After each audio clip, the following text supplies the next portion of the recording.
Welcome back to Tea with the Shepherd. We're in chapter 16. Now we're in part 4. And so we're going to just dive into verse 21.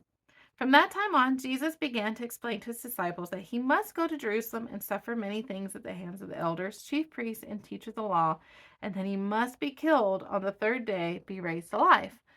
Now this is his first time beginning to predict his death. Peter took him aside quietly, privately. He pulls him aside and began to rebuke him. Never, Lord, he said, this shall never happen to you. Okay, so this is an unthinkable thing for a student to, one, correct their master, but even more so, Peter's not just correcting him, he's rebuking him, and that is not okay. So we go from where Peter is being called a rock. He's been given this identity and understanding who his identity, but somehow in that his head got a little big. And so he thinks he can correct and rebuke his master now because of this revelation he had.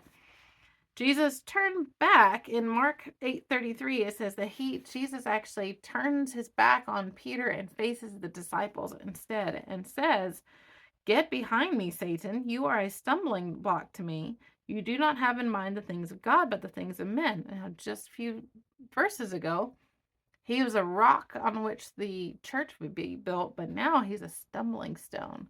Um, or he can become this stumbling stone if he does not listen to the things of God. For the first time, he had a revelation from Holy Spirit, and he knew that he was given this revelation.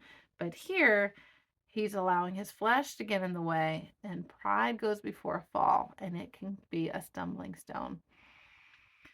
So then Jesus said to his disciples, "If anyone would come after me, he must deny himself and take up his cross and follow me.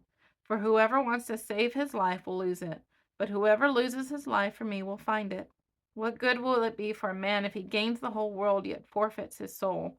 Or what can a man give in exchange for his soul?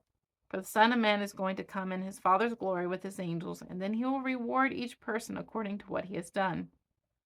I tell you the truth, some who are standing here will not taste death before they see the Son of Man coming in his kingdom." That is also one of the references many believe to John having received the revelation vision of Jesus coming back. So that is one of those. But notice here, it may sound a little familiar, especially in verse 26, to what we've read about in Matthew 4 when Satan tempts Jesus. In fact, let's just go ahead and turn there because he actually says the same thing when he turns away from Peter. He says, in Matthew 4, Jesus said to Satan, "Away from me, Satan, for it is written, worship the Lord your God and serve him only." Remember that this was right after Satan had tried to tempt him to thwart God's plans, to kneel before him. "Oh, you want all this authority? Sure, I'll give it to you. I'll give it to you now. We'll shortcut things. You don't have to go and do anything that you think you got to do, and we'll just thwart this plan now." Well, now the plan is beginning to be revealed. And Satan's using a person to bring temptation again to Jesus here in this passage. And Jesus is saying, "Get behind me." Same thing. I will not allow you to thwart the plans that God has or to create a shortcut. And God's plan will be accomplished. His ways will be accomplished, not mine. And at the same time, he's going to have to struggle. His flesh is going to struggle a lot with what he is headed towards. And when your closest friends are telling you that's not what you need to do, we've all had those moments where the Lord might drop something in our spirit as to what our plan is or what his plan is for us. And when we share it with our closest confidants, sometimes we get a rebuttal and we go, or somebody will tell us, "No, I don't think that's right." But if you know that it's God's plans and you've vetted it out to be sure that it is truly Holy Spirit speaking, then you don't want it to become a stumbling stone to you. So you do have to rebuke it and say, "I'm not going to listen to something that's going to thwart God's plans. I'm going to listen instead to God's voice, and I'm going to follow." As long as you make sure it's God's voice, because sometimes Satan can come as a light, an angel of light, and it sound good, and it can sound biblical and scriptural.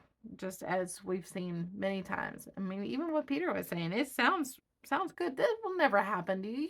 You're Lord. You're Jesus. You're the Christ. You're Messiah. But he didn't understand the ways of God. So, all right. We will leave it here, and we will jump in tomorrow to going backwards a little bit with my husband tomorrow about where all of this was taking place. So stay tuned.